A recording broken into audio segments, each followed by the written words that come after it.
Republicans on the House Foreign Affairs Committee have released a report on the U.S. withdrawal from Afghanistan back in 2021. In it, Republican Committee Chairman Michael McCall of Texas accuses the Biden-Harris administration of prioritizing the, quote, optics of the withdrawal over the security of the U.S. personnel on the ground.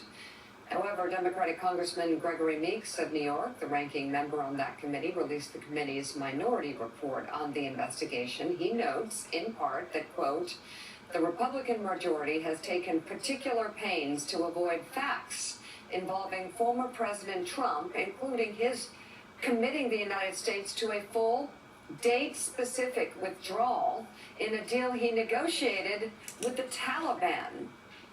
So, Joe, it's, the optics of that withdrawal were horrendous, but I don't think people really understand the run-up to it. Well, it's almost as if this report were political. Let's bring in right now the White House National Security Communications Advisor and Assistant to the President, retired Rear Admiral John Kirby. Admiral, it's great to have you with us. I will say, what's so fascinating is the Republicans, when they'd written a report about this before, they talked about Kamala Harris 2 times. And now suddenly she's at the center of it, right? Like hundreds of times she's mentioned, and yet, which is ridiculous, but yet they somehow failed to mention that Donald Trump did support the release of about 5,000 Taliban convicts. And after releasing them, he had a date certain that the United States was going to withdraw. And of course, I saw nothing in this report about Donald Trump trying to get the Taliban to come to Camp David on 9/11, on the anniversary of the attack. None of that in there. Now, I will say, I opposed the withdrawal from Afghanistan. A lot of people of good faith did. There was a debate here. But 60% of Americans were ready for America to move on after 20 years of war. And Joe Biden did that, and there was a tragedy because of ISIS.